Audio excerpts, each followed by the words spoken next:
Hello, everybody, and welcome once again to Ancient History in 15 minutes, give or take a minute. Gana's filing here, and I know I promised you that I was going to do more about Sodom this week in lieu of doing something more about Carthage, but as these things go, another subject came up. My good friend MG had a birthday, and he had requested a, an ancient history episode on a medieval topic. This isn't quite a medieval topic, it is a late antiquity topic, but it certainly stretches into the medieval period. So, without further ado, this week we are going to be doing the Arthurian legend. And I have a particular soft spot for the Arthurian legend because it was what introduced me to the basic idea of how myths form. I looked at the Arthurian legend, saw some of the historical basis, looked at the time period, and saw how it bred into the myths which became the Arthurian legend. And then I noticed that a very similar pattern appeared in the development of a few raids on an Aegean, like from by Aegeans on a Luvian village, became Homer's Iliad and the myth and legend of the Trojan War. So we're going to start tonight by trying to find the first piece of historical evidence we can find about King Arthur. And that story actually begins about 10 years after the crucifixion, when the Emperor Claudius declares Britannia a Roman province. Now, after that declaration, the Romans spent 4 decades conquering Britannia by brute force. They managed to get about as far as modern day England, the line where you see modern day Scotland. They were never able to conquer that. It was really rough going for the Romans for a while until they decided, okay, we can pacify them by brute force, or we can give them auditoriums, we can give them roads. We have cities here that are prosperous trade centers. You got a whole economy builds up, and there are a lot of benefits to Britannia from getting plugged into the Roman Empire. You start seeing a temple of Minerva Sulis at a hot springs at Bath. Sulis was a Celtic deity. Minerva, of course, is the deity the Greeks called Athena. You could go around that you'd find shrines to Mithras, you'd find shrines to Isis, and they also imported another foreign religion that was frowned on at the time, and much of the empire was frowned on for a good deal of time in much of the empire, Christianity. But as we all know, the Roman Empire collapses in 476, and before that, the empire had been declining for a good century. By 410, they were no longer able to keep legions stationed in Britannia. The legions had to be moved to other fronts to try to hold the empire together. The western part of the empire is completely crumbling. That same year, Rome is sacked by the Visigoths for the first time. A century later, we have a record of this from a saint named Saint Gildas. He was a Breton. He describes a scene of complete chaos as they began getting sacked by the Scoti, who are the Irish, sorry, that's confusing, and the Caledonians, who are the Scots today, from the north. The Irish start sailing in, the Scots start coming down, and they just start completely tearing the place up. As St. Gildas said, the people left their cities, abandoned the protection of the wall, dispersed themselves in flight more desperately than before. The enemy, on the other hand, pursued them with more unrelenting cruelty than before, and butchered our countrymen like sheep, so that their habitations were like those of savage beasts. The same year, at 443, the year that Gildas is describing, Anglo-Saxon chronicles say this year sent the Britons oversea to Rome. They begged assistance against the Picts. The Romans said they had none, for the Romans were at war with Attila, king of the Huns.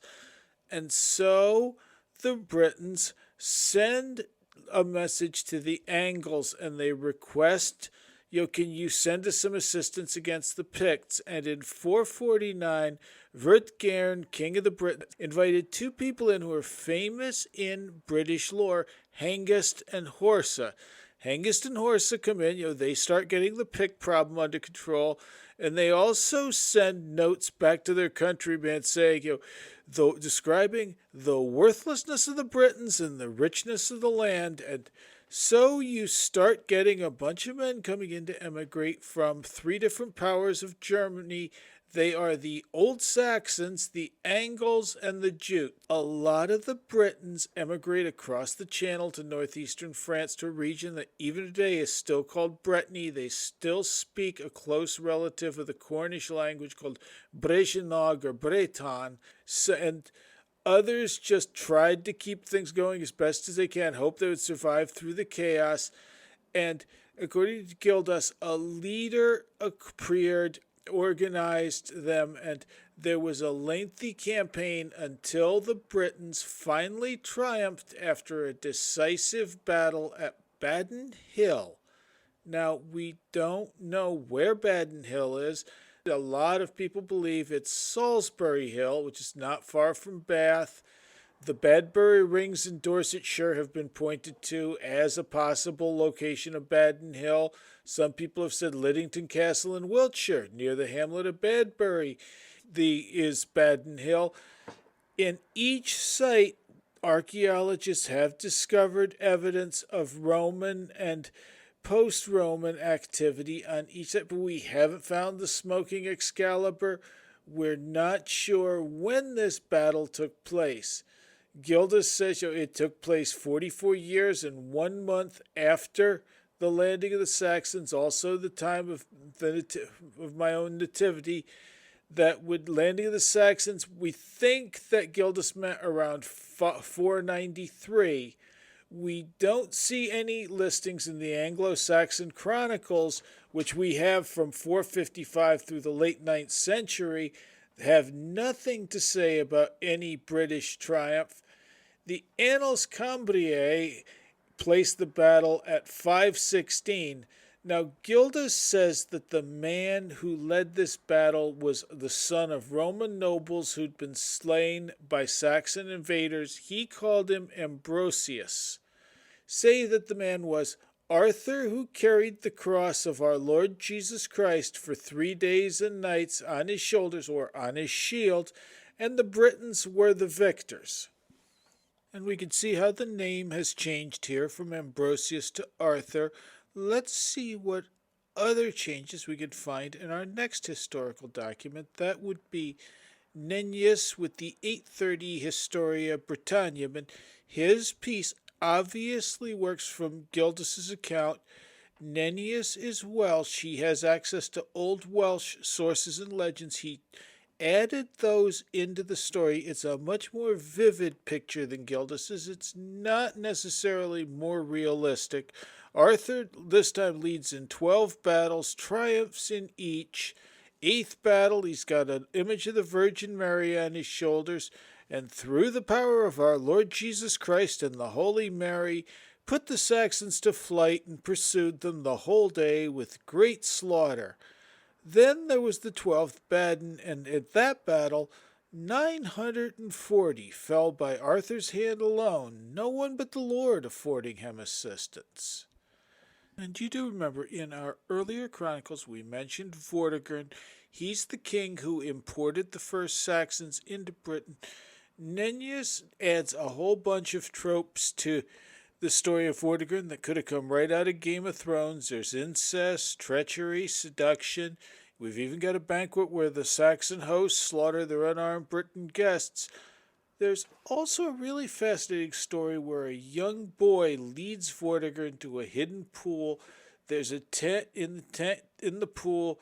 There are 2 snakes, one red and one white. They're struggling against each other. Finally, the red one chases the white snake out of the tent and into the water. The boy explains that the white serpent is the dragon of the occupiers of Britain, and the red serpent is the dragon of the indigenous Britons. And, it promises here, he tells Vortigern, you can't build a fortress here, but he does promise, at some point they're going to run these invaders out of Britain.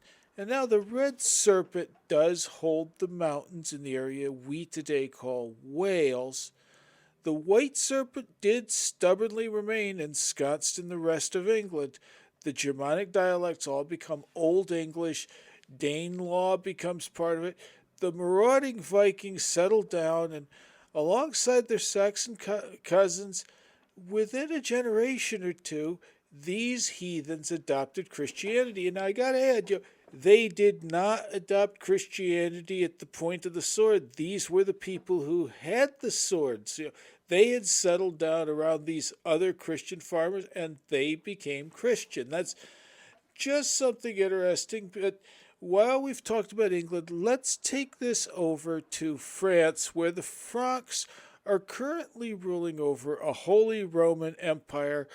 It's not really very holy, not really very Roman. It's not much of an empire. It does comprise most of modern-day Western Europe, but the emperor has no standing army he can use to defend his territory or control it. He relies on his vassals. These are nobles who've sworn fealty in exchange for land grants or fiefdoms. Those nobles hold their territory by raising troops, and they raise troops by taking their land and outsourcing and providing smaller fiefdoms, and these fief holders provide manorial holdings to landed knights. And now you throw in the serfs. They farm the fields in exchange for food. And what you got here is what we today call feudalism. And the horse knights, unfortunately, caused as much trouble as they prevented. If you're a knight without a liege lord, you got to support yourself somehow, and robbery and pillaging was a pretty common way of doing it. And at the same time, as the Northmen in England are becoming Englishmen, another tribe of Northmen land on the shores of northern France. France was facing a lot of raids from Northmen. Finally, they gave a piece of land to a Viking named Rollo in exchange for promising to protect France from his fellow Northmen. And this area, land Normandy, or as we call it in English, Normandy, became a real center of a very warlike, very Christian culture. They went from being heathens to being Christians to being very good, very religious, but also unsurprisingly very warlike Christians. And they get a little restless, and they go across the channel, and in 1066, of course, the Normans take over England.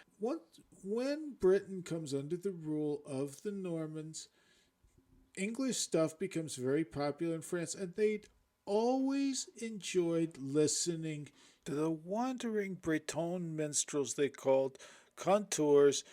They spoke the Gallo-Latin French, but they have this charming Breton accent, and they sang a lot of stories and tales about King Arthur and the noble knights around him. Every conteur had a personal take on the legend. Each insisted his was the true story. All the other conteurs were lying. And a lot of these tales got transcribed into Old French by a courtier named Chrétien de Troyes. Now, of course, in 1099, the knights of Europe had managed to establish crusader states in Jerusalem along the eastern Mediterranean coastline. We've also got a craze going through Europe at this time. If you couldn't go to the Holy Land, at least you could rely on a relic from the Holy Land. So you had bones sold as the relics of all kinds of saints. Cloths would be rubbed against the walls of the Holy Sepulchre, that is the purported tomb of Jesus Christ. You'd have water from the Jordan River brought back. There were over a dozen churches displaying the Holy Prepuce, that is the purported foreskin of Christ that was kept as a souvenir from his circumcision. And these knights had, once they'd been feared as these kind of marauding thugs, and now there was this image of knights as warriors for God. And, they didn't all live up to that image. The Crusader armies were certainly responsible for a lot of atrocities, but you started getting this image of an idealized crusader, and the contours are singing these tales about knights. They start weaving into these stories a lot of earlier Celtic, Britannic legends. You get a lot of tales of the old gods. And also in 1191, you get the discovery of England's own relics when at Glastonbury Abbey the monks discover the bones of the glorious King Arthur and Guinevere, his second wife, in the Isle of Avalon. Now, there was, even at the time, a little bit of skepticism about the Glastonbury find. There'd been a fire in 1184. 1189 had seen the death of Glastonbury Abbey's biggest patron, Henry II. Glastonbury Abbey was really short on funds, and the finding of Arthur was very convenient. But the discovery of these bones was very convenient because it also helped to counter what Gerald of Wales said was a persistent superstition among the Britons, that is, the Welsh and the Cornish, were that Arthur was not dead. He was lying at the Isle of Avalon recovering from his wounds, and that one day Arthur was going to come back from Avalon and return to rule the Britons. And through an old thorn tree, they also tied Glastonbury Abbey and the Arthurian legend to another legend, and this one based in a good bit of historical fact. There was a story that the Glastonbury thorn tree, this is the one that blooms on Christmas and Easter, was planted by Joseph of Arimathea. That's the man whose tomb Jesus was laying in before the resurrection. He thrust his staff into the ground here in Glastonbury. It became the holy thorn. Now, according to the legend, Joseph of Arimathea was the uncle of Jesus, and Joseph had become rich in the tin trade, and he regularly went back and forth to Cornwall. There were Phoenician traders in Cornwall. In fact, there were Phoenician traders in Cornwall as early as the Bronze Age, so that is actually based in reality. And from here, we see the Arthurian legend take off in all kinds of different ways. In Germany, the tale is transformed into the tale of Parsifal the Pure Fool, which, of course, Richard Wagner will turn into what is arguably his greatest opera. You will see the artworks of the Pre-Raphaelites. You'll see T.S. Eliot looking for the Holy Grail through the wasteland. You see all of this influence on culture. It's just transformed us in so many ways. My personal theory is the Grail legend is the baptism of the Celtic gods into a Christian milieu. And that synthesis of our pre-Christian pagan ideals and Christian Europe was what created what we call today, England. In any event, it's about time to wrap things up. Next week, I'll be in either Sodom or Carthage, but wherever we are, I'm sure we'll be having a good time. Thanks a lot for tuning in. This has been Ancient History in 15 minutes, give or take a minute. We gave an extra 5 minutes today. Thank you for listening, and don't forget to like and subscribe.